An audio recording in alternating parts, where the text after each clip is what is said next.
ঈদে শপিং করার সময় আমার সাথে যা ঘটে।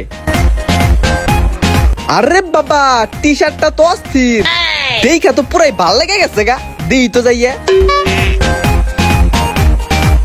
ভাই মালটা তো সুন্দর আছে, এটার দাম কত ভাই? ভাই আমার দোকানের সর্বোচ্চ মালটাই তো আপনি পছন্দ করছেন, একেবারে ফিক্সড 1500 টাকা।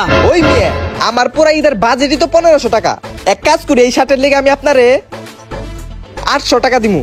ভাই আপনার দেখে খুব ভালো লাগছে, আপনার ব্যবহারও খুব ভালো, আপনার লেগে একেবারে 1000 টাকা। আরে ভাই, নিয়ার লিগে আমি দামটা কইছি, এই শার্টটা আমি 800 টাকা দিমু, দিলে দেন, না দিলে না দেন।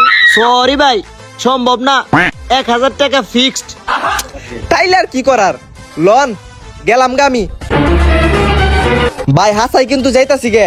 এ ভাই লয়ে যান, আহেন। ওকে ভাই, প্যাক করে দেন। এত দামি শার্ট কত কম দিয়ে কিনলাম, ধন্যবাদ। আরে এই শার্টটা তো আমার শার্টের মতো দেখতে। আরে এটাই তো। এক্সকিউজ মি ভাই, এই মালটার দাম কত ভাই? এই মালটা ভাই এটা তো বেশি 500 টাকা করে, কিন্তু আপনার জন্য আমি 450 টাকা রাখুন। হ্যাঁ কি? কেন ভাই বেশি মনে হইতেছে? যান আপনার